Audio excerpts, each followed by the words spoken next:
before we get into the video, I'd like to talk about a couple of things I mentioned in my previous videos about Delisted Debriefing, because if you guys paid attention to what the last episode was, I should be talking about the next game that won the marble race, which is Dark...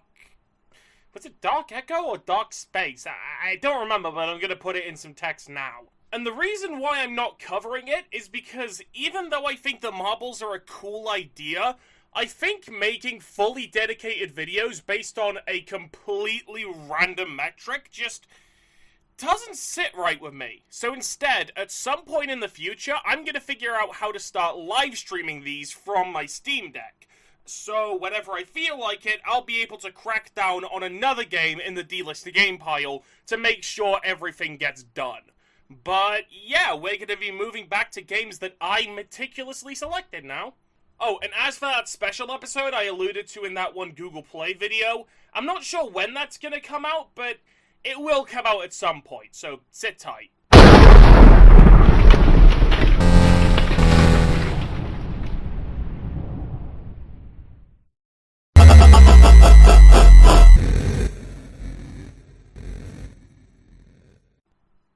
Hold on, where's the game?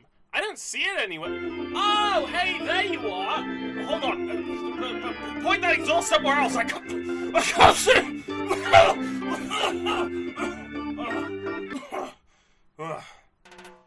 Oh, there it is. Sega Rally is a very interesting series to talk about. It's one of those franchises that were basically baked into the roots of old school arcades. But when a lot of arcade franchises try to move more towards home consoles, it would be a case of sink or swim. For a lot of franchises like Street Fighter or Street Fighter, they were able to successfully make that breakaway, and it's gotten to the point where I genuinely think about half of a lot of these franchises' fan bases have never actually played any of the arcade cabinets for the games in those franchises. Sega Rally, despite its best efforts, is not one of those franchises. It was born in the arcades, and it died in the arcades. There were still some damn good home console ports though. Sega Rally 1 and 2 had some incredible depth put into the intricacies of the ports. For Sega Rally 1, it was the arcade accuracy. For Sega Rally 2, it was the huge bump in content. Hell, there was even an original Sega Rally game exclusive to consoles called Sega Rally 2006. But despite that, every time Sega Rally was a success, it was solely because of its appearance in arcades. It was never able to build up that reputation of a good home console franchise. But believe me, it tried. In 2007, Sega Rally Revo would release, which tried to basically be a reboot for the Sega Rally series. There was so much content poured into it, so many cool new ideas, and there's no stage rally mode. There's only free lap. That really baffling design choice, on top of the really confusing name pick of Sega Rally Revo, or even worse, just Sega Rally if you lived in Europe, that ended up burying any success that this game may have potentially seen. But from the ashes of Sega Rally Revo, Sega Japan were able to look at the dying corpse of Sega Rally Revo and go, wait, why don't we do the most obvious thing ever? And then contracted those same developers who made Sega Rally Revo to make an arcade game based on the exact same engine. And they'd actually call it Sega Rally 3 this time. And with that, Sega Rally 3 released, which basically took the codebase of Sega Rally Revo and then reworked it to work like one of the old Sega Rally games with a 2008 WRC coat of paint. But unfortunately, because of all of the confusion caused by Sega Rally Revo, and the fact that this game, ironically, never released in Japan, completely mirroring Sega Rally 2006, the damage had already been done, and Sega Rally 3 tanked in terms of sales. And so, Sega would promptly forget about all things Sega Rally. That is until another studio walked up to Sega 3 years later, this studio being Sumo Digital, and said, Hey, you know that Sega Rally 3 thing you made? Yeah, that never got a home console port. You just want us to make one? It'd make you some more money off of this decaying corpse. And Sega said, yeah, sure, whatever. But we're not putting in the effort to release a physical version. It will be a digital-only title. You hear me? I think you can see how this game ended up on our show then. And so, in 2011, 3 years after the original Sega Rally 3, and 4 years after Sega Rally Revo, Sega Rally Online Arcade would release for the Xbox 360 and PS3. No, it didn't. It was delisted only 1 year later because Sega were that close to losing their licenses and just decided not to tell Sumo Digital, so yeah, this is one of the rarest titles on the PS3 if you just so happen to have a legal one loaded on your hard drive. I don't. Do what you want because a pirate is free! You! On the surface, Sega Rally Online Arcade may look like a carbon copy of Sega Rally 3, but there's actually a lot more to this, because Sumo Digital weren't content with just bringing over the contents of 3 onto the consoles. No, they wanted to give it an extra little bit of spice. Just as a bit of a side tangent, did you know that Sumo Digital were originally Gremlin Interactive, who then turned into Infogram Sheffield House? You mean the team behind Wacky The first big difference you'll notice with Sega Rally Online Arcade comes when you get to the car select, because the roster is completely different to Sega Rally 3, and that's mainly because the game didn't really make that much sense if it was only using cars from the 2008 season. That and the licenses for the game had nearly run out, so Sega didn't want to take any risks. As a result, the car roster is completely lifted from Sega Rally Revo, which didn't actually have any WRC licensing. But that makes it so that the car list acts less like a time capsule of 2008, and more like a greatest hits for rally cars in this time period in general. Which would normally make the car roster a little bit more bland, but I don't really mind this too much because 2008 was one of the most forgettable seasons when it came down to cars. The only real things that were unique in this era were the Abu Dhabi livery for the Ford Focus, the rather interesting looking Impreza, and the really damn cool Suzuki SX4. But outside of that, yeah, this doesn't really feel too inspired, does it? But this game has some really good picks for its base roster. The Citroen Zara, the 2001 Ford Focus, the Skoda Fabia. Oh, it's good! Although it still has the 207. Or as I like to call it, the 206 from Wish. Anyway, enough about me talking about the car roster, let's actually start talking about the gameplay. Sega Rally Online Arcade's controls are brilliant. In an age of every rally game ever trying their absolute hardest to be as realistic as possible, Online Arcade looks at all of those and goes, nah, I'm gonna do my own thing. The cars are really stable when it comes to the lines you send them at, but the speeds they go when they're sliding and the traction— Shut up, watch! The speeds they go when they're sliding and the traction they get when they're sliding makes it imperative to learn how to properly slide the cars. But then the tracks look at you and go, okay, best of luck doing that with all of these blind corners. That makes it so that when you're approaching a corner, you need to remember in your head exactly when you need to make the curve, because you're not going to get any visual indicators from the corner itself. It's solely off instinct. And that's normally a bad thing, but in a short and snappy game where you have to memorize every little bit of where you have to turn, and even the tiniest little shifts can cause for a big increase or decrease in your time, oh, it feels so good to get right! Like, when you're right in this game,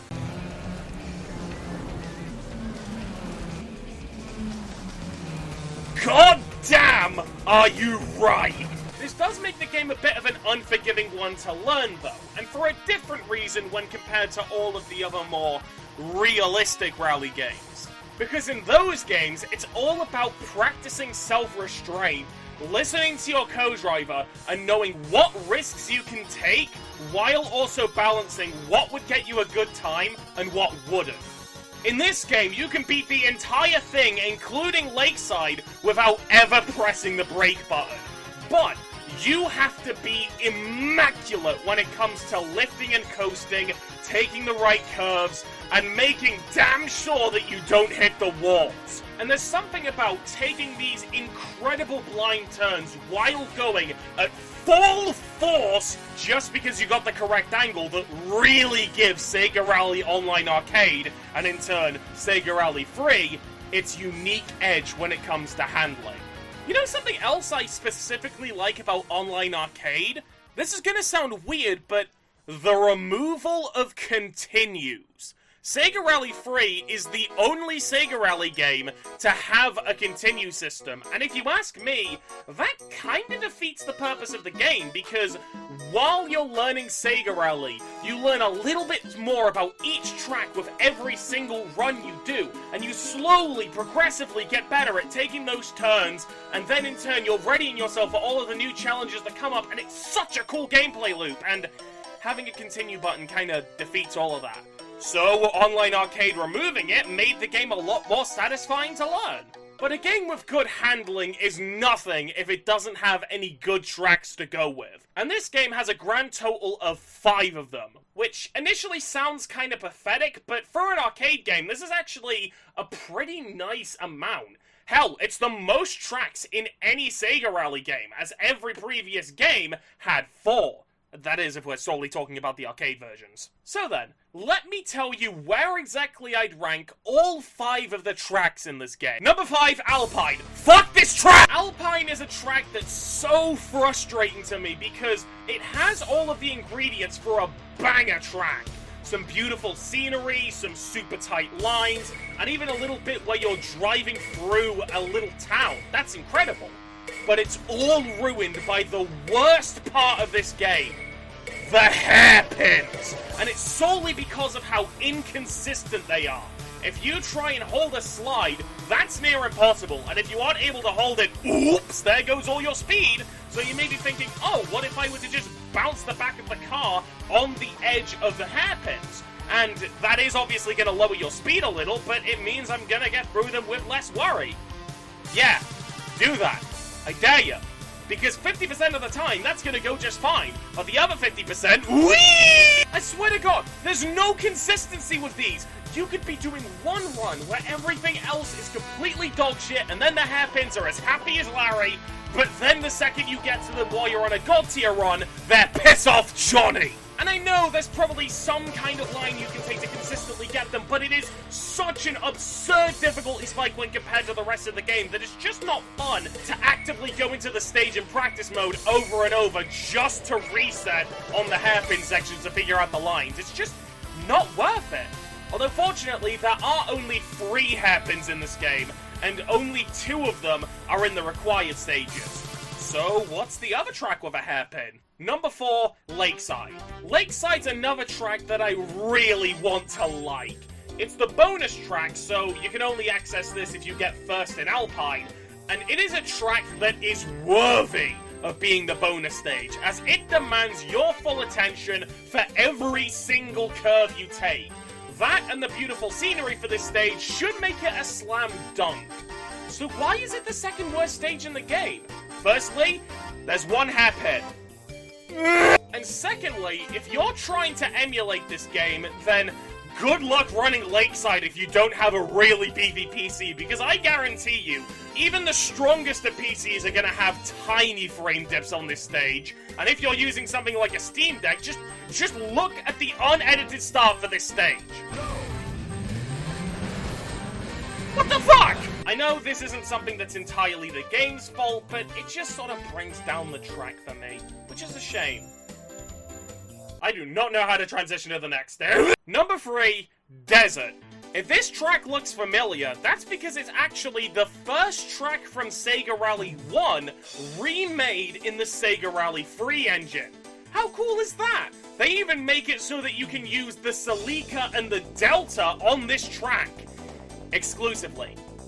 And that's where my issue with this track comes in, because for some reason, this track and the accompanying cars are so limited when it comes to what you can do with them. Like, you can't bring the regular car roster onto this track unless you're doing online races, and you can't bring the classic cars into any regular races or even the online races. But you can unlock the two cars to play in time trials for every stage. Well, then what's the point of locking them to desert? The legacy content in this game is cool, but it really feels like they underdeveloped it. Like, wouldn't it be cool if winning a race on desert meant you got to drive Sega Rally 1's lakeside? That would have made things way cooler if you ask me, but no. As it stands, the track and the two cars for it feel a bit undercooked and kinda underwhelming when it comes to everything else except for doing what they were designed to do. Which is a real shame when you consider how easy it would be to bring over the classic cars onto the regular stages. And now for the two tracks that I don't think have a single issue with them. Yep, the first two tracks in the championship mode are basically as close to perfect as you can get in my eyes. But for me, the runner-up is Tropical, the first stage you do. It's a fairly simple track, but the visuals are amazing. The lines that you take look really flashy, and it does a great job at introducing players to the stage. Also, this pit goes hard. So yeah, there's not really much to bring up with Tropical, it's just a really solid stage. And so that only leaves us with one stage to go. My favorite track in this game is Canyon. Now, Canyon may seem like a bit of an unsuspecting track, especially considering it's probably the least inspired when it comes to the way it looks. But oh my god, the driving lines for this track are masterfully designed.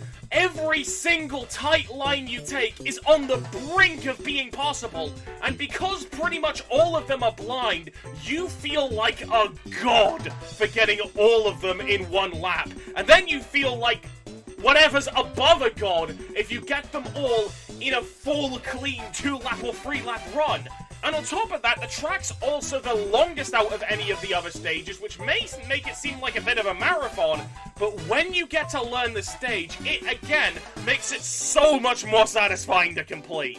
So yeah, my heart is with Canyon. This stage rocks. Now that I'm done talking about the gameplay, let's talk about all of the new things that Sega Rally Online Arcade brings to the table. First of all, outside of the starter cars that all got replaced, like I mentioned earlier, there are 3 new cars that are brought over to the game which specifically get unlocked by doing specific unique tasks, such as beating every ghost time for one particular stage, beating the staff ghost for all of the stages individually, beating the arcade mode with all the starter cars, and this system, for the most part, works fantastic.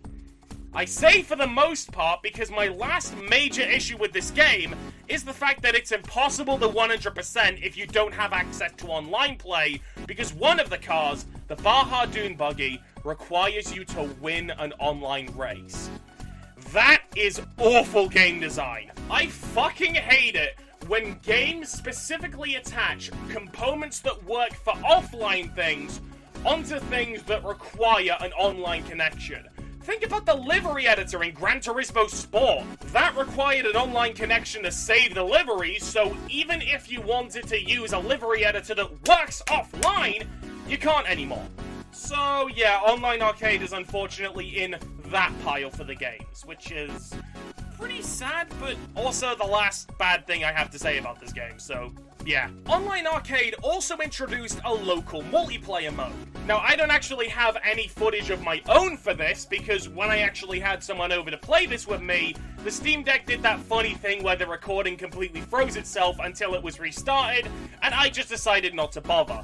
If only I knew I would be making this video. So yeah, this segment is gonna have someone else's gameplay. My apologies. Either way, alongside the race mode that's pretty much identical to how it worked in Sega Rally 3, and also Classic Duel, which is basically the same thing but you're forced to drive on desert, brought over a plethora of different game modes to play in local multiplayer, including World Tour, which is basically just a run-through of all of the stages, Elimination, where it goes through lap by lap by lap and you've got to pray that you're not in last, and even a relic from Sega Rally 2 with time lag. Although unfortunately this is a little half-baked because you can't pick the time intervals like you could in Sega Rally 2, so for every single round you only have to get 3 seconds away from your opponent by a checkpoint instead of being able to tune into something mad.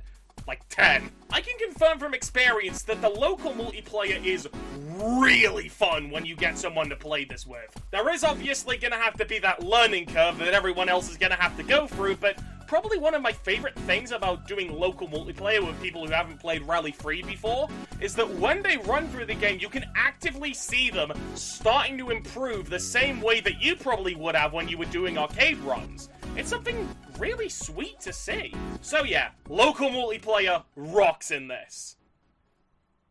Now, I've got something really interesting to tell the whatever handsome chaps watching this video, because for any astute viewers out there, when I mentioned how the Baja Dune buggy was impossible to get, you may have noticed that I was using it in some footage earlier.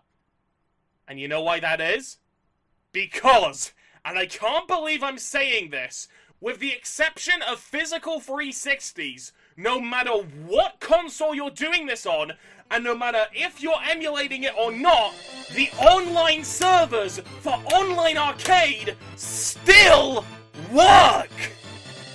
And the best part? They're probably not going anywhere anytime soon. Now, I haven't messed around with the version you can get on Xenia, so I can't comment on that, but for the physical version on PS3, if you have the game loaded on your hard drive, you can still connect to online lobbies, and you can still get matches. And you may be wondering, oh, that's only gonna work until Sony pulls the plug. Well, here's the thing. They're not gonna pull the plug for a very long time. I don't remember where I saw it, but someone made a really good point when they said that Sony discontinuing the PS3's online service is something that they know is a really stupid idea. And if the company itself doesn't want to take the console offline, that means it's probably gonna last for many, many years to come. But let's say that it does eventually shut down. Are you shit out of luck? Well, no. Because the mad fuckers over at RPCS3 found a way to mimic the PS3's online services in their entirety. You know, like a regular emulator would do. Xenia doesn't even let me open the options in the program! What the fuck are you on, RPCS3 devs? And can I please have 20 of it? I've actually tested this myself, and it's not only really accurate, but it's also piss easy. All you need to do is make an account for RPCN, which may sound a bit intimidating, but it's literally just, give me a name, give me a password, give me an email, verification token. Yeah! And then you just enable online, make sure the DNS is this, and then just load into it. It really is that fucking simple, although you do need a bit of a beefy PC to do it. Does still mean that it's future-proof, though, which is incredible. Although, for anyone who still doesn't want to connect online and still wants to use the Doom buggy, I actually have my 100% completed save file on a website somewhere. Hopefully it's GameFAQs if they accept the file I've sent them, but if it isn't, then I'm just going to show on screen where you can actually find it, and if I couldn't find any websites, then just check the description. You're going to get that save file if you want it at some point. So, to conclude what's definitely the longest episode of Delisted Debriefing, Sumo Digital did an immaculate job at porting Sega Rally 3 to the consoles. It really does feel like that game plus. And even though it's a massive shame that it was delisted only a year after it came out with no physical release, nowadays it's easier than ever to play the game thanks to RPCS3, and even easier than that to figure out how to get it online. So yeah, I'm gonna give this game an 8 out of 10, although that's leaning a lot closer to a 9 than a 7.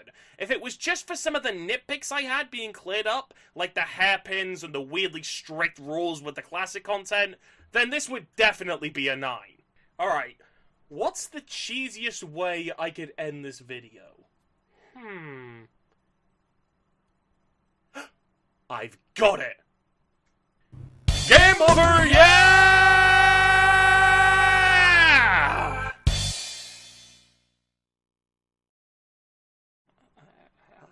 I'm so sorry you had to hear that. I know I can't sing, but why the fuck did I try that? Why? I've ruined the whole fucking video now. People are gonna unsubscribe. I'm gonna lose my partners and my cool stuff. No, come back! Come back!